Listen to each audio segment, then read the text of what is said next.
This episode is brought to you by Squarespace, the all-in-one platform that makes it fast and easy to create your own professional website or online portfolio. For a free trial and 10% off, go to squarespace.com and use offer code SMARTS. That's offer code SMARTS. The podcast where we talk to smart people, but not necessarily done by smart people. That is an awesome question. This one goes down probably on one of my top 5. Hey, I like nutrition. I like to eat food. This is the coolest thing ever. We're going to do this forever. I wish I paid more attention in that class. You know, I'm going to be honest, I don't understand that. As a man, I don't get it. Welcome to smartpeoplepodcast.com.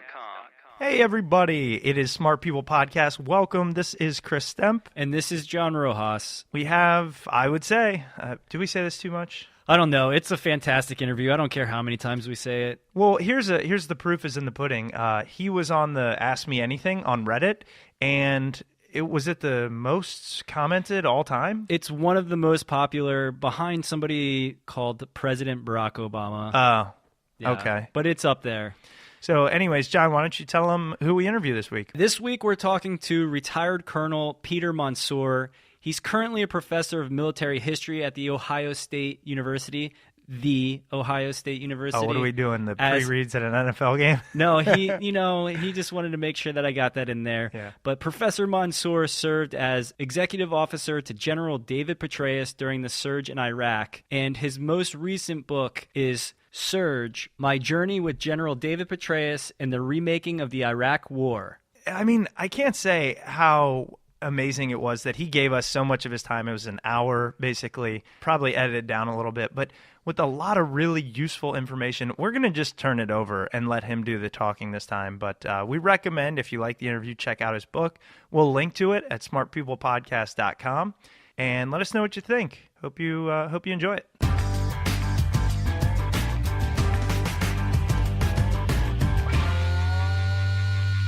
Well, Colonel Mansoor, again, thank you so much for being on the show. First, John and I really did want to say thank you for your service. It's something that is obviously important to our security and our independence, and we really do appreciate it. As you know, we want to dive into so many different things that you embody, which is having worked with General Petraeus and having served our country. You've written a couple books recently, Surge: My Journey with General David Petraeus and the Remaking of the Iraq War, and being a professor at Ohio State University dealing with military history. So there's a lot going on there. I thought we would first kind of turn it over to you, who can best describe what you've done and how you've gotten to where you are and the things that really stick out in your mind as a big part of your history. Well, thank you first for the kind words. I appreciate it, as do all veterans. I was born in New Ulm, Minnesota, but grew up in Sacramento, California, and apparently watched too many John Wayne movies when I was a kid. Decided to pursue a military career, and what better place to do that than West Point. I also came from what could charitably be called a lower middle class family, a single parent mother, school teacher raising 5 kids. And so if I was going to get an education, I was going to have to figure out a way for someone else to pay for it. So West Point was sort of a natural place for me to go. And, I wrote in my first memoir, Baghdad at Sunrise, A Brigade Commander's War in Iraq, that I was raised in Sacramento, but I grew up at West Point. And it's really true. After, a difficult first year, I think everyone has a difficult first year, I really grew to love the place and the academics, the physical challenges, and of course the military leadership training. After graduation in 1982, I went on to serve for 26 years in the United States Army, 3 overseas operations, a 4-month stint in Kuwait in 1999, Operation Desert Spring, and 2 combat tours in the Iraq War, one in 2003-2004 as a brigade commander in the 1st Armored Division, serving in Baghdad and Karbala. And then finally my service as General Petraeus' executive officer during the surge of 2007 and 2008. And that war really, I think, defined my career and defined the end of my career at any rate. Earlier, as a captain, I had seen a real high point. I was in Germany, assigned on the border with the 11th Armored Cavalry Regiment, and I saw the Iron Curtain come down and watched the Germans reunify, and it was really a wonderful event. And then at the tail end of the career, I ended up serving in a very difficult war with a very indeterminate outcome. And it got me obviously thinking hard about warfare, and I had already worked to earn a PhD at The Ohio State University. The Army had sent me back in the early 90s for studies en route to West Point to teach military history for a couple of years. But once I finished that tour, I continued to be engaged in writing military history. I wrote an award-winning book, The GI Offensive in Europe, The Triumph of American Infantry Divisions, 1941 to 1945, which was published in 1999 by the University Press of Kansas, won the Society for Military History Book of the Year Award in 2000. And then based on my 2 tours in Iraq, I ended up writing 2 books on the Iraq War. The first one about my experience as a brigade commander, and then the most recent one regarding the surge. And I wasn't really going to write the book on the surge right away. I was going to wait, maybe a decade, let the dust settle, let the archives open up. But I was really disenchanted with the public discourse regarding the Iraq War. A lot of it was colored by politics, but a lot of it was just colored by misinformation. And I thought, I was at a conference in the summer of 2010, and it was a conference of so-called counterinsurgency experts, and they really were. And we were talking about what to do in Afghanistan, but invariably the conversation went back to what had happened in Iraq during the surge. And it was like the story of the blind man describing an elephant. One feels the trunk and says it's like a snake, and the other feels the leg and says it's more like a tree trunk, and another feels the tail and said no, it's more like an eel. And they all had pieces of the story, but none of them had a holistic vision of what the surge actually was and what it accomplished. And I said, boy, if this is what the experts think, what must the American people think? Right.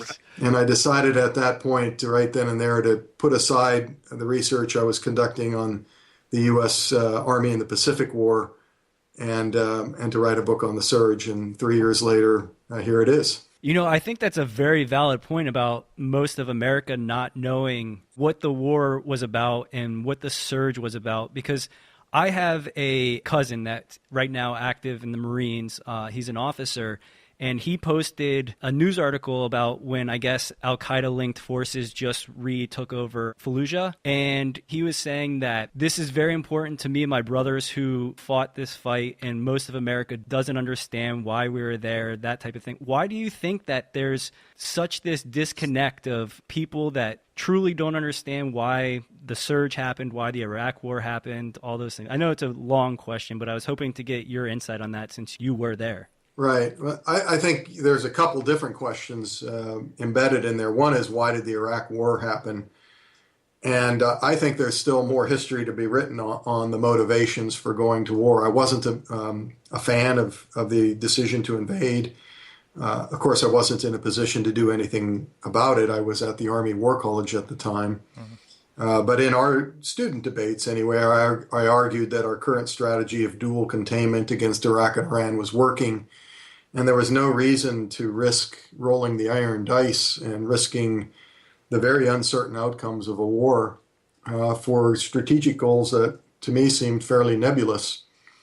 And unfortunately, that turned out to be the case. The other question embedded there is, why was the surge strategy, why did the Bush administration decide to execute the surge, implement the surge, and what did it accomplish?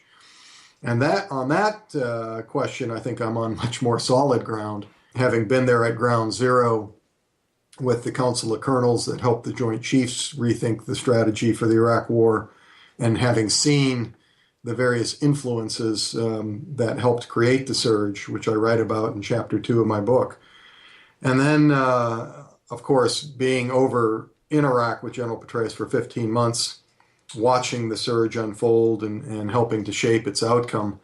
One of the things I was able to do in writing the book was gain access to the archive that we had assembled for General Petraeus.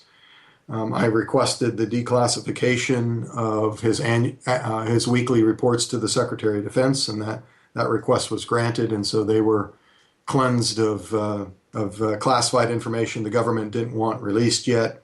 And then I was given access to the rest, and that helped me write the book and use primary sources to write the book. So it wasn't just my recollections; it was my recollections, my notes, along with these reports and other primary source documents. So I believe truly that the outcome, the book Surge, is the best history of the Iraq War yet to be written. Now, will it stand the test of time? I think so, but I think there is going to be other books that eventually supersede it as more information comes out.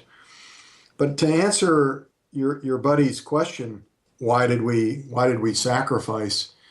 You know, the Iraq was dissolving in 2006, and it was dissolving in such a way that there was going to be a massive humanitarian crisis, huge movements of populations across the border. There already were a couple million refugees in Syria and Jordan, and Iraq would have become a real cockpit for competing groups, Al-Qaeda, Iranian-supported militias in Iraq, the Kurdish Peshmerga, and so forth. And I think what the surge did was gave the Iraqis, it reduced the level of ethno-sectarian violence by 90% during the 18 months of the surge. And it gave the Iraqis the opportunity to move forward politically, the type of politics that use words and ballots to adjudicate the division of power and resources and not bombs and bullets. And I'm not sure that Iraq is at a point yet where it's going to disintegrate the way it was in 2006. There's more history to be written here. I'm deeply disappointed by what's happening on the ground, but I think those U.S. service members who served during the surge and served at other points in the Iraq War can hold their heads high and know that they did their country, they gave the best service that they could, given the very difficult job they were given. I do have to clarify, my cousin that is in the Marines, he posted that because he said exactly what you said, where we knew why we were there and what we did, and we want to be able to look back on that and have it be positive, as opposed to, now it's been like re-overtaken or whatever the situation is. And he posed the question of, do Americans really know why we were there? So it's really interesting to hear you clarify, why we were there. That's very important for people to know, and it's also really interesting. Well, I think people will always go back to the decision to go to war, which, I write in Surge was ill-conceived and poorly executed after the initial invasion, with very little a poorly conceived plan for how to knit this country and society and the government back together once we collapse the regime. The Bush administration decision to launch a preventative war against a country that didn't pose an immediate threat. I really think the American people need to look long and hard at that decision. It's not a road that we should travel down lightly. War is a very serious business, right, and it should be a last resort and not some sort of first resort. And it seemed to be, the military instrument of power seemed to be in the Bush administration a first resort rather than something that they were reluctant to engage in.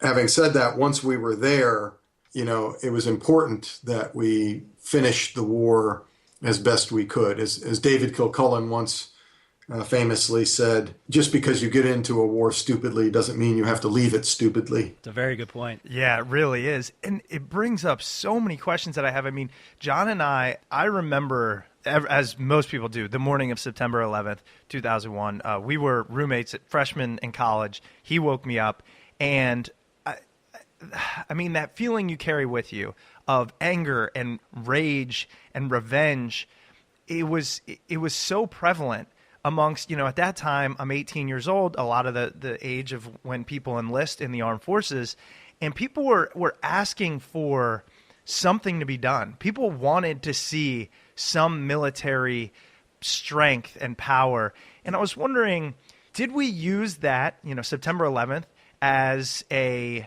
your opinion, as a reason to go to war? And then did we go to war for reasons such as maybe oil or things that, these people oftentimes bring up? And I would love to get your opinion given your previous experience. I think it was important that we took the war to Al-Qaeda.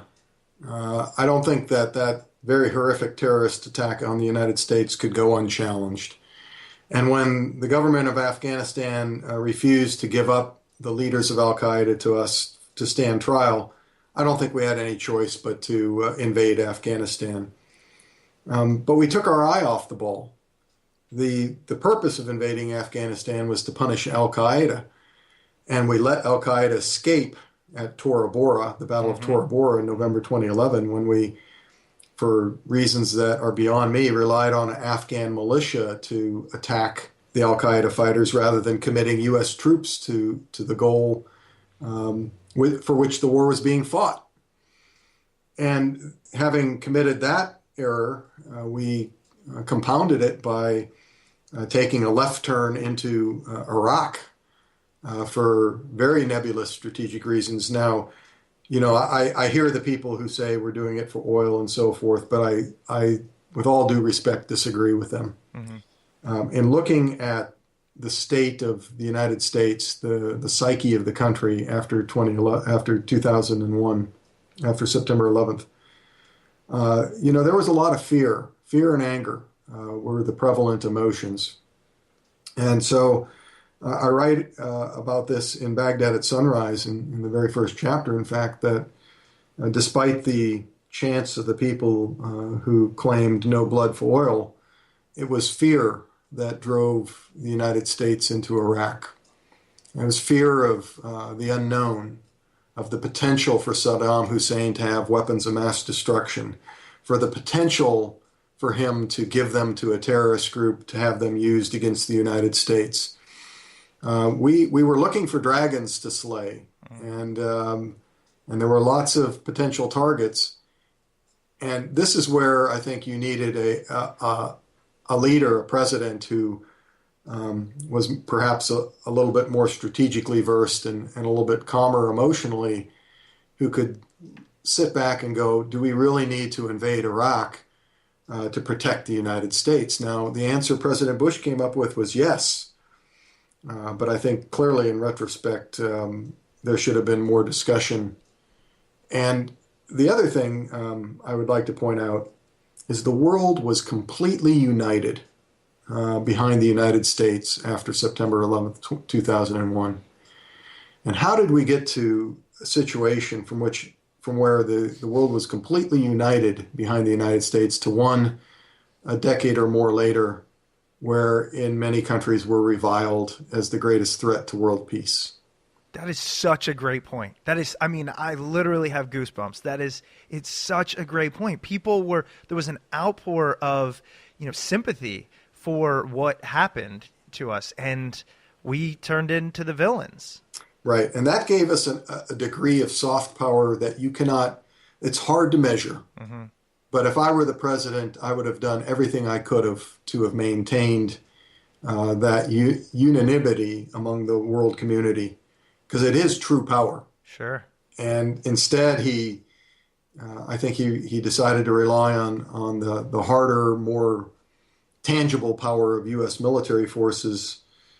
And that's good in certain circumstances, when you're refighting the Battle of Normandy. Sure. But it's not good in other circumstances. And other than invading Afghanistan to destroy Al-Qaeda, I'm not sure that we should have decided that the military was our first resort in waging the war against Al-Qaeda. Keeping along those lines, but moving on again to really want to talk about your book, Surge, because I can read on Wikipedia, I can read your book. There's a lot of places I can kind of learn about the Surge. And I know a little bit. Hopefully you buy the book and then read it. Well, you know what I mean. You know what I mean. And I do. I haven't read the whole thing, but I have read a good amount, and I have to say it's fantastic. And it is, I think, as close to a true account of a lot of things that we're going to get. So we'll link to it on the website and all that. We don't talk to authors that we don't really believe in what they do and what they put out there. But could you kind of give us, in your own words, this isn't the written word, this is through your voice and emotion, what the surge was and what it was intended to achieve? Right. So the surge was a holistic strategy that was intended to reduce the levels of ethno-sectarian violence in Iraq in order to give Iraqi elites, the political community, the space, the political space in which to come to some sort of resolution and create a way ahead for Iraq that didn't include massive violence. The surge itself was much more than the provision of additional troops to Iraq, although it was that 5 U.S. Army brigades, 2 Marine battalions, and 5 to 10,000 troops in other sorts of units like military police and aviation and so forth. So there was a good chunk of additional troops supplied, but more importantly was the way those troops were going to be used in accordance with a new counterinsurgency strategy promulgated in Field Manual 3-24 Counterinsurgency, which was published in December 2006, 2 months before the surge began. And General Petraeus was the guiding force behind that new counterinsurgency strategy. I had a small role in helping to edit the final version, but there were a lot of fingerprints on that strategy, or the field manual rather. And what the field manual said and what we tried to do during the surge was get out of the big bases. We had to backtrack just a little bit. After 2003 and the beginning of 2004, the thinking among the senior leaders of the United States Army, primarily General John Abizaid, head of U.S. Central Command, was that U.S. forces were a virus that had infected Iraqi society, and we were the problem. If we would just get out of Iraqi cities and out of the urban areas, the violence would die down. And it was, unfortunately, a vision that was fundamentally flawed. In fact, we weren't the problem. And when we withdrew from the Iraqi cities and consolidated into the big bases, it allowed other forces, insurgents, terrorists, Shia militias, to take over the neighborhoods and start to terrorize the people. And the situation began to spiral downhill pretty dramatically from that point on. What we did during the surge was we reversed that decision, and we decided, you cannot commute to war. You cannot commute to the fight. So no matter how many patrols you send out of these large bases on a daily basis, they are not enduring. The troops don't live in the neighborhood. And so we kicked the troops off of the big bases, and they positioned themselves out into the urban areas and joined with Iraqi forces, which were also out in these smaller outposts, joint security stations, combat outposts, patrol bases. And they provided a more enduring presence from which you could do foot patrols, not necessarily just mounted patrols, which you could talk to the Iraqi people, secure them better. And it really was an enormous contribution in the many, many reasons for the reduction in ethno-sectarian violence during the surge. By way of comparison, we had 4 big bases in Baghdad before the surge, and after the surge, there were 72 of these smaller joint security stations, combat outposts, and patrol bases. Wow. On top of that, there were some things at work that were not part of the surge strategy, but which became part of the surge strategy. The most important of these was the tribal awakening in Al-Anbar province, which began in the summer of 2006, and which General Patraeus knew about, but learned about in a big way once he took over command of multinational force Iraq and took a trip within the first week out to Ramadi to see what was happening out there. And what he learned was astonishing, that these tribes had allied themselves with American forces to fight al-Qaeda. And he decided right then and there that we needed to support the awakening with all the assets that we could muster. and try to spread the awakening into other areas of Iraq. And that led not only to the spread of the awakening, but eventually to the creation of the Sons of Iraq, an armed neighborhood watch type organization that eventually numbered more than 100,000 young men. And these young men were able to secure their own communities because they lived there. They lived in the places they were securing, and became a real asset to the counterinsurgency effort in Iraq during the surge. What people don't know is that, there's some commentators who say, well, the awakening occurred before the surge and it was going to solve things anyway, and therefore the surge wasn't necessary. And that absolutely is false.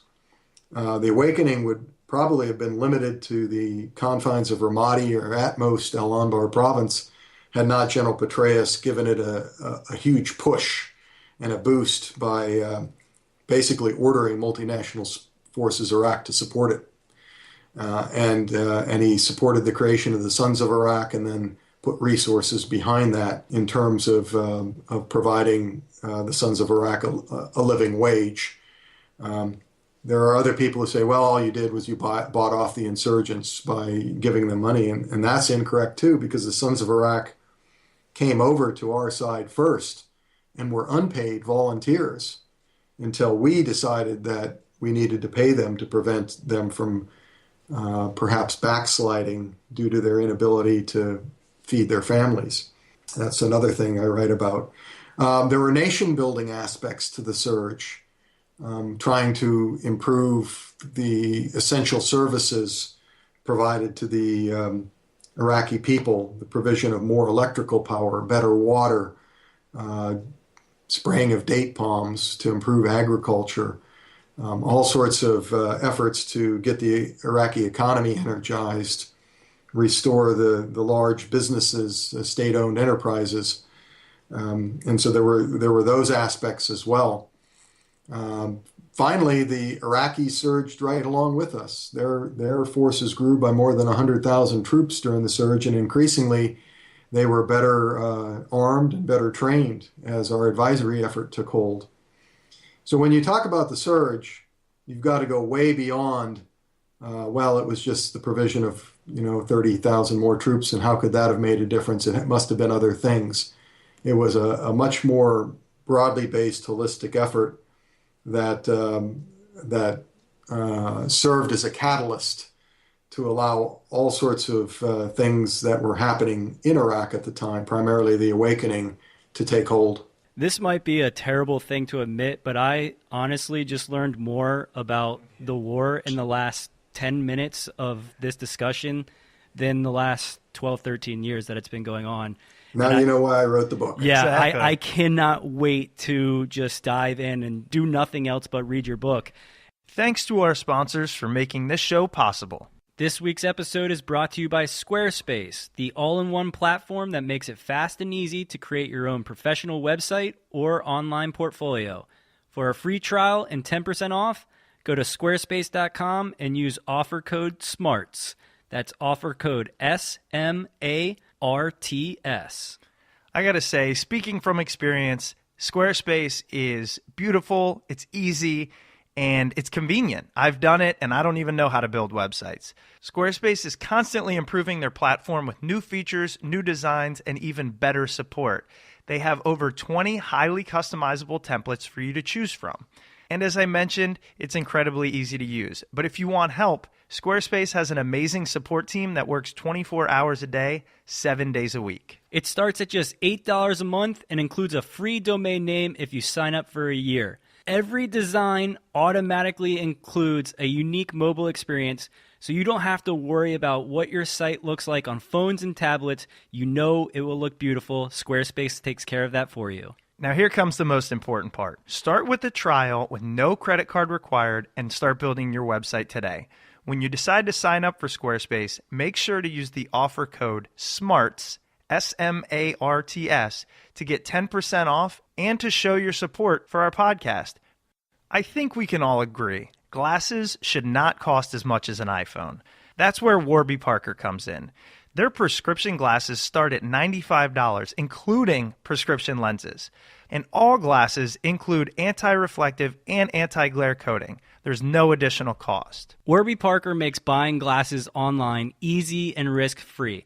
They have an awesome home try-on program that allows you to have 5 pairs of glasses shipped directly to your door. You can keep these frames for 5 days, select your favorite pair, and ship them back using a prepaid return shipping label with no obligation to purchase. Obviously, glasses are viewed as a fashion accessory. Just like a bag, a shoe, or necktie, you want something that looks good, fits you, and does the job. And at $95, you get boutique quality, classically crafted eyewear at a revolutionary price point. So go to warbyparker.com/smartpeople to choose your 5 free home try-on frames. By visiting warbyparker.com/smartpeople, you will get free 3-day shipping. Send the frames back, choose your favorite pair, and order. Don't forget, you'll be contributing to a charitable cause. Buy a pair, give a pair. For every pair of glasses sold, Warby Parker distributes a pair of glasses to someone in need. Enjoy the rest of the show. I do have a quick question. Now, the strategy of the surge of getting out of the big bases and, moving closer to the urban areas, and then the same thing with the Sons of Iraq where they're actually patrolling the neighborhoods. Was this strategy based off of like a model that's happened previously in history in any other war? Or was this something new that came up where it was, we need to get away from this base occupying thing and more integrated with the people? Well, there's a huge debate among the counterinsurgency community about that question because the folks who wrote FM 3-24 viewed Malaya, the British counterinsurgency strategy in Malaya, as sort of a model, and the writings of David Galula, a French military officer who wrote a book on counterinsurgency warfare in the early 60s. And they sort of took the history and the doctrine partly from these writings and these examples.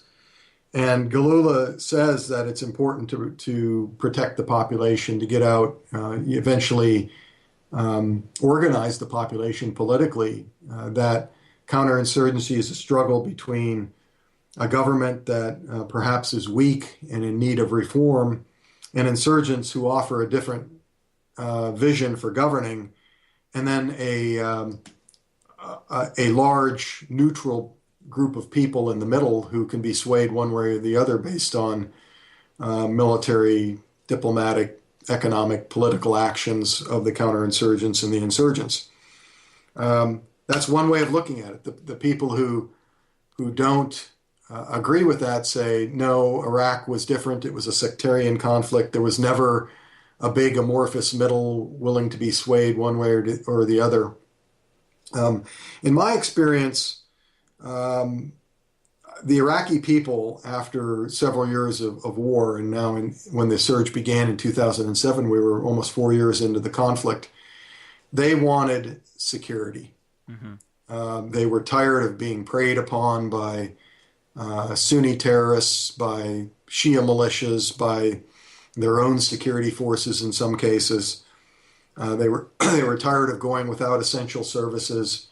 And most of them, and I'm talking here particularly about Baghdad, because Baghdad was the heart and is the heart of Iraq politically, economically. And if you control Baghdad, you pretty much have a leg up on controlling the rest of the country. The people in Baghdad, they were willing to side with whoever could provide them security. And what the surge did was, before the surge, the Shia militia were basically saying, well, we're your best bet for security, especially among the Shia people of Baghdad. And the way we'll secure you is we'll sectarian cleanse Baghdad of all its Sunni inhabitants. The Sunnis, on the other hand, they turned to their defenders, protectors of last resort, and that was Al-Qaeda and the insurgency, who said, the Shia militias are preying on you. The Americans aren't protecting you. If you want to be protected, we're your defenders, and so you have to support us. What the surge did is provided a different model for security. It said, nope, the Shia militias and the Sunni terrorists and insurgents are just that. They are they're not your defenders. They're out for their own purposes, and the best defenders are the Iraqi security forces and the coalition forces, primarily in Baghdad, American forces, who are now out among you, securing you, and we will rid you of these groups that are preying on you. The Shia militias, in many cases, were nothing more than protection rackets, fleecing merchants for protection money.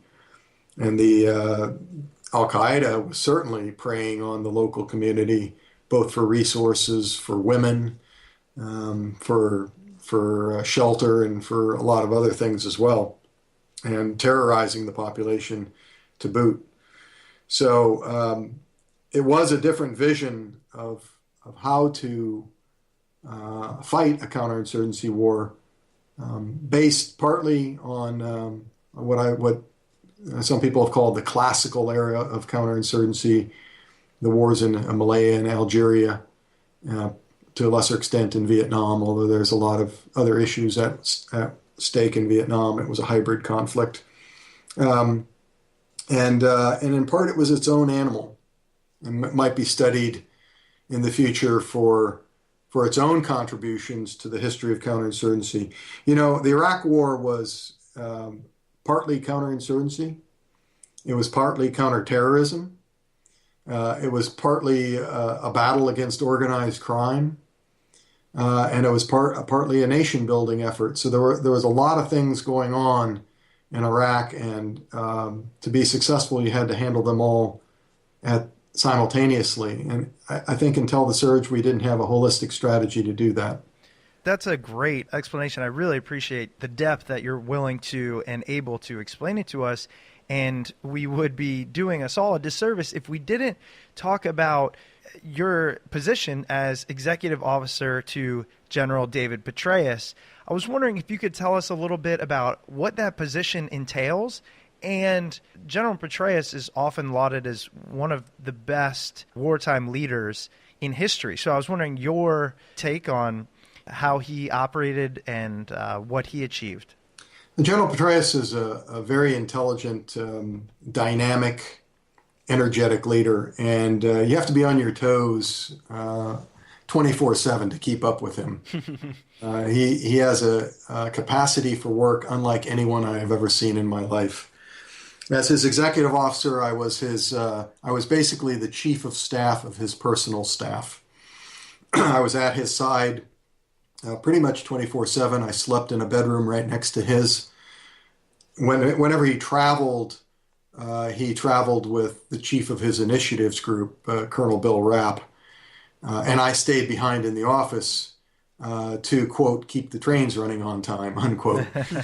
So whenever, if he had something he needed to get done, he'd call back, or Bill would call me and write me an email or whatnot, and then I would discuss with the multinational force Iraq chief of staff or any of the other senior staff officers, General Petraeus's requests, or I'd act as a go-between between the staff and him in many cases, because generals use their executive officers differently. Some of them are just gatekeepers who handle the calendar and usher people into the office, and I did that. But others have a more intimate role. In the case of me and General Petraeus, I became a strategic confidant as well. And on the rare occasions we were alone, I would be able to give him bursts of my thinking on some issue. And it would get him to thinking. Often it would be things that perhaps he wasn't thinking about or hadn't thought about it in a certain way.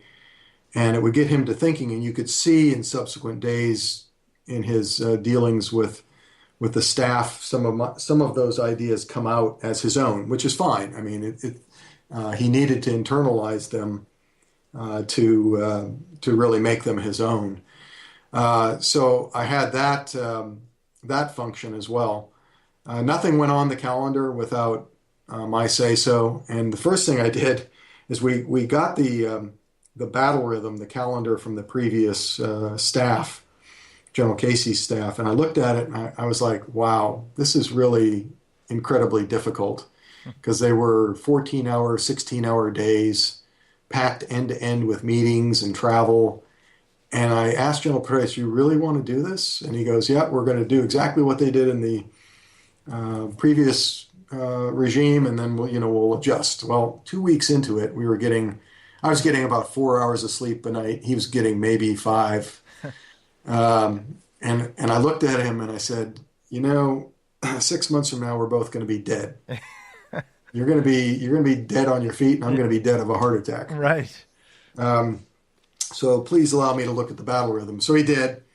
And I took a meat cleaver to it, and I cut out all sorts of meetings that we discovered we didn't need, consolidated other things. Anyway, I garnered about 14 hours a week out of that process, and that's pretty huge. That's a couple hours a day. So now my sleep went up to more like 6 or 7 hours, and this went up to 7 to 8, and that was more manageable. And then I carved out, there was no time to do physical training, so I carved out a Tuesday afternoon and a Friday morning for him to conduct physical training. And he's a very physical person. He runs like a gazelle. And so giving him the opportunity to conduct physical training was, you just could see his mind rejuvenate after a good run. And then the most surprising thing came at the end of the first month we were there. It was Saturday, and in the morning update to him, the battlefield update and assessment, or BUA, the chief of staff said, well, as you know, General Patraeus, tomorrow is the No BUA Sunday. He looked at me and I looked at him. I had no idea what that was. And the previous, XO hadn't filled me in. And he was like, okay, what's that? And he said, well, once a month, at last Sunday of every month, we give the staff a half day off. And we begin work at noon. And General Petraeus said, okay, fine, just make sure I have the BUA slides in my computer when I wake up. And so that was fine. And then he scheduled a run. So that was now the third day that week he could run. And he could do a really long run because he had the whole morning to do it if he wanted to. And he didn't, he took maybe an hour, but it gave the staff a chance to rest. So I went to the chief of staff after that nice blissful half day off, and I said, let's try to convince him to do it every other week. There you go. And so we went in and we laid our hearts on the table, and General Petraeus grumbled, but he said, okay, we'll do it every other week. And secretly, I think he realized it was really good for him as well in terms of getting to do more PT and clearing his mind, and he could use the morning to sit and reflect, which senior leaders don't often get to do. Mm-hmm. With they get this crush of meeting after meeting after meeting, and they never get to think. And that gave him a morning actually to do that, which was really important. And then after a month of that, it wasn't more than a couple weeks later, I went to the chief of staff and I said, let's try to convince him to do it every week. And we went in, talked to him again, and he grumbled, and he said, okay, but if I find the staff isn't doing their job, I'm going to go back to doing BUAs on Sunday. And he kind of gave us a tough time, but he agreed to do it. Wow.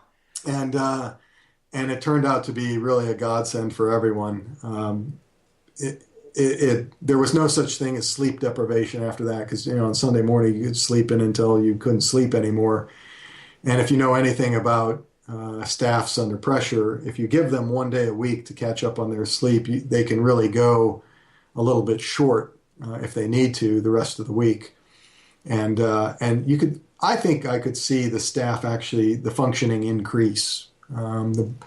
Everyone's minds were rejuvenated, and I think it really was a great evolution in the calendar. So that was one thing I did: the battle rhythm in the calendar, my function as a strategic confidant, making or allowing this, if something needed to be done, encouraging the staff to take action, prodding them if necessary. The other thing that the final thing is I really served as a conduit for the staff. Because the staff understood I had General Petraeus's trust and confidence, a lot of times the senior staff, and we're talking 2- and 3-star generals, sure, would write me and say, "What is he thinking about this? What do you think, General Petraeus? I'm trying to prepare something, a brief or policy, and before I go into him, I want to have it, as right as I can. What do you think he would think about this?" And I would write him back and give him my best shot at it. But the other thing I would do is I would, in the email, I would blind carbon copy General Petraeus with my answer. And that would allow him, A, to see what I was telling them, and if it was wrong, he could weigh in. B, he often did weigh in with additional guidance. He wouldn't have to then write everything. I had written basically the basics of what he wanted, and then he could maybe fine-tune it. Sure. So that took workload off of him, and he just loved that system. The other thing it did, though, is all the staff officers understood that when they wrote me and they got a reply back, that they didn't know if General Petraeus was on the other end or not. Right? And so it gave me, a great deal of authority, which I was careful not to abuse. Sure. But it's a system I actually write about in Surge. You have to have a good relationship between a senior leader and his executive officer or assistant to make that work right. But in our case, I think it did. It's so interesting hearing that, because it's very similar to the way I believe most organizations work. I mean, we look at, and I say we, I mean people outside of kind of that place where you were. I mean, the military center of, the United States as a different entity. And it is. But I know in a lot of organizations you have, say, the CEO or the president or whatever it might be, and they have their one person who helps him with everything, even down to the BCC. I mean, I do that for the president of my company, and I never understood, why does he want me to draft all these things if he's just going to chop them up? But then I realized, it's because his time, is so condensed that anything I can do to help it out. So it's just interesting to hear that being kind of played out with you and General Petraeus, who, by the way, were you ever just terrified? I mean, I feel like that is a terrifying person to have to answer to. No, I found him a very refreshing leader to work for. Most Americans don't realize how open he was to discussion. And he had an open email line of communication to anyone in multinational force Iraq. And sometimes sergeants would write him and say, "Sir, we got a problem up here. Chain of command doesn't understand it. There's corruption among the Iraqi security forces. I'm not getting anywhere with my leadership." And General Petraeus would take action. He'd send the note on to Ray Odierno and say, this doesn't sound right. It sounds like this sergeant needs some help, Ray. And he wouldn't crush the people writing him. Now, if you engaged him either with email or face to face, you better have a good, your ducks in a row. Mm-hmm. He's very intelligent. And so he would come back really quickly and say, well, what about this? What about this? This is where your argument is flawed. And if you really wanted to defend what you were thinking, you had to be ready to do that. Wow. And it didn't take long for you to figure out that you had to operate at his speed and his level if you wanted to succeed around him. And the people that couldn't, well, those are the ones who say, "Oh, I didn't like working for him, and he was too hard," or he was a workaholic, or all the things that you see. But the ones that could prosper under that kind of leadership, they thought the world of him. And I think we assembled a staff of people like that. One of the articles in Newsweek magazine in the era called us the Brainiac Brigade. And, I have to admit, it was true. General Petraeus put a premium on intelligence. So, if you worked for him, you tended to have a PhD. He had a Rhodes Scholar working for him. You could take the class ranks at West Point of the front office and add them together, and they wouldn't reach 10. Wow. And so, yes, he put a premium on intelligence, but he also put a premium on experience, and what he wanted was that combination. Mm-hmm. So he wanted people who had Iraq experience or counterinsurgency experience. He wanted people who were smart and could write and could think, but especially write, because as staff at that level, your written communications, that's your work. And then he wanted people who were interested in more than just filling out their resume, fleshing out their resume, and leaving. And so we demanded at least 12 months of effort out of everyone we brought onto the staff. And unfortunately, I didn't get that out of everyone, but I got that out of most people. Well, if you're talking the types of hours that you're working, it'd be a tough group to find. But I'll say, if there's ever a group that I want to be intelligent, hardworking, top of their class PhD, it is what you were doing. So I'm glad that intelligence is highly, highly sought after.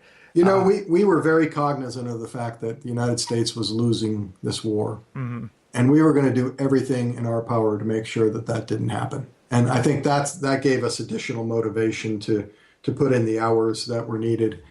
And, I think over time, we did things that sort of recharged our batteries. The 3 times a week PT sessions was one of them. One of those, by the way, was on a Tuesday afternoon. And I implemented that in February thinking he would stop it once the summer came, and he didn't. So we were running at 4 p.m. in the teeth of an Iraqi summer. Oh, wow. And the hottest it ever got was 129 degrees. Oh, only 129? Wow. And we literally we would carry 2 big 2-liter bottles of water in each hand, and I would drink and pour them over me simultaneously, Wow. alternating drinking and pouring them over my head. And by the end of the run, they'd be empty. And there was always a truck following us with more water. Wow. So we made sure that, we weren't going to get heat cramps or heat exhaustion. But it was, I must say, everyone was pretty proud that they participated in those runs. Though. Yeah. And it did refresh the mind and the body. It was interesting that doing a tough physical workout can sort of clear the head, but it did. Sure. He would have monthly barbecues at his house we'd come back early from the embassy annex, the Republican Palace in the Green Zone on Sunday. And, and he'd have the cooks prepare a barbecue, for the team. And, I would, eat my hamburger and then go shoot golf balls off the back porch into the lake.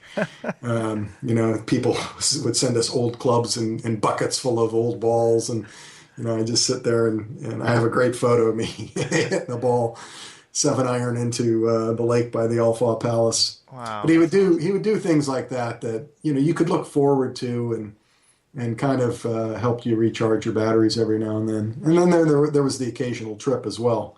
3 trips back to Washington, which changed things up. Those were high stress events, however, given the congressional hearings that we had to attend. Sure, I can only imagine. Well, and I mean, you have been extremely gracious with your time. I could talk to you for days. I mean, and I'm, just looking forward to, as John said, continuing basically my internal conversation by reading your book. I wanted to end with one question that we actually saw on Reddit that was asked and upvoted, and I think it's one that is just so important just to get people thinking about it, and then to have your knowledge. What do you see as the biggest threat to America today, given all of the possible threats that we have to deal with?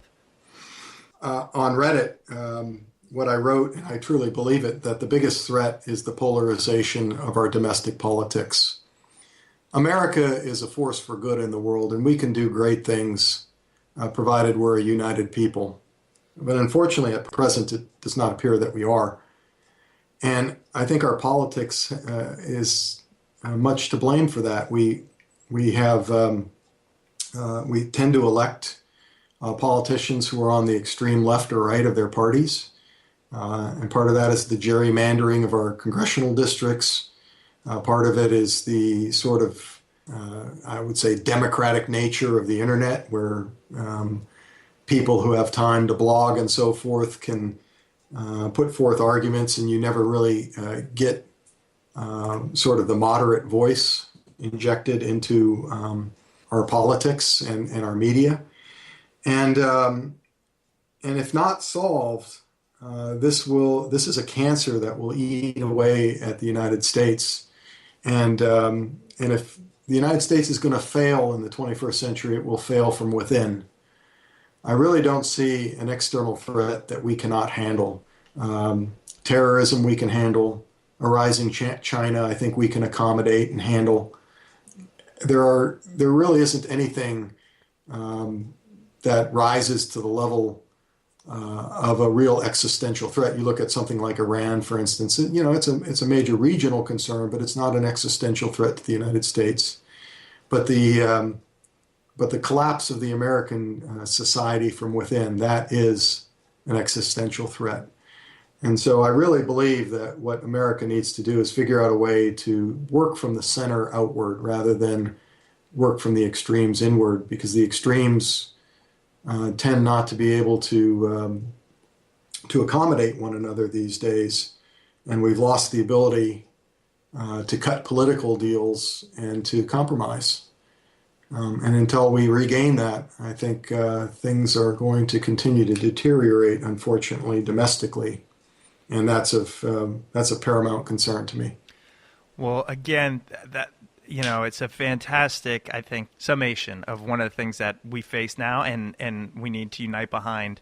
And Colonel Mansoor, I really, again, thank you so much for your time. I know you're extremely busy, and thank you for putting this book out there and really trying to educate everyone on what you saw, given your experience and your history and your educational background.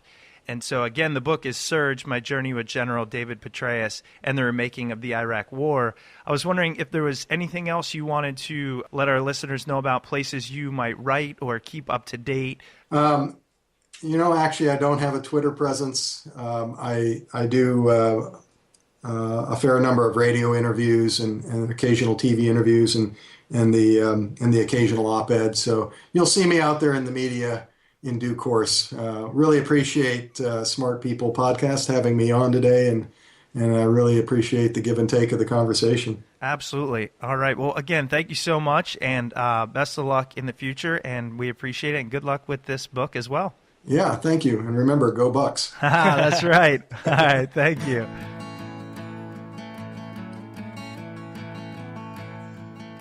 Welcome back, everybody. Hope you enjoyed that interview with Colonel, Dr., Professor Peter Mansoor. He's got a lot of titles, which just goes to show the kind of caliber talent we get on Smart People Podcast. I'm sure many of you are sitting there going, wow, that was insightful what just happened. Many of you are saying, I didn't know that. And there's probably some of you going, oh, I wish you would have asked him this or questioned him on that or taken a side here. So I just want to say this is a perfect point to point out. It's tough mid-interview if you want to try and take a really strong stance. That's one thing.